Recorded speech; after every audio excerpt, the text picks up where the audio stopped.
Call to work. The mission of God's servants. How you will hear my call to work for me and my kingdom depends on each of my servants' state of maturity on earth, because I need many laborers in my vineyard, and everyone who is ready will be given the task he can meet in accordance with his ability, which again depends on his soul's maturity.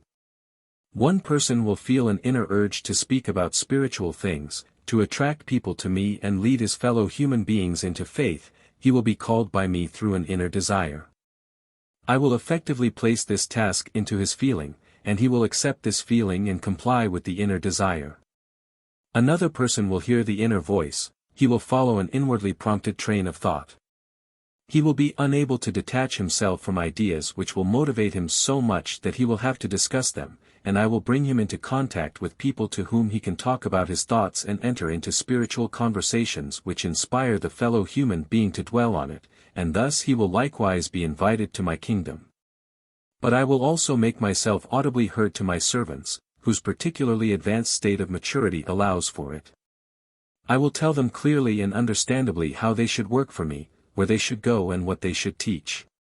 And they will have a very special mission. They will, encouraged by my spirit within themselves, preach my word where my adversary is openly active, where misguided teachings are spread by people who also call themselves my servants but who have not yet received the pure truth from me because they refuse to accept it. This mission requires a special ability, it requires the gift of oratory, which my servant need not have but which will be given to him during his time of working for me because he will have attained a certain degree of maturity allowing the working of my spirit through him. But at the same time the person has to intellectually grasp what he, prompted by my spirit, is saying. He has to be able to cope with hostile attacks and disprove any contention of my word. Although he indeed merely has the task to spread my word, the pure truth from me, he will also have to speak freely since debates will arise which make intellectual activity indispensable.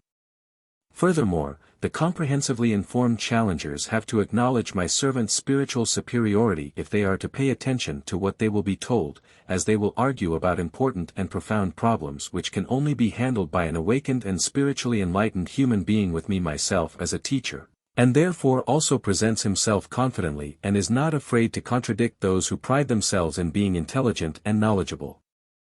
These servants will receive a special call. They will audibly hear my voice within themselves so that they will be completely certain of my will and then totally subordinate themselves to it.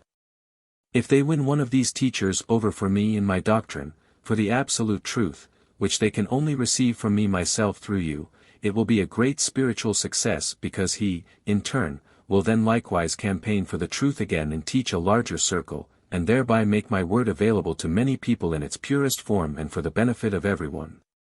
Anyone ordained for this mission can call himself a servant of God with full conviction because he will speak on my behalf, he will only do my will, he will be guided by me and take every step in my company, he will only be my mouthpiece so that I can manifest myself to people without infringing their freedom of faith or will. For this reason, I need such servants devoted to me during the last days before the end because work has to be done everywhere and constantly in order to make my pure word accessible to people, which is blessed with my strength, but which also comes directly from me and is sent to earth in order to liberate people from misconceptions. Amen.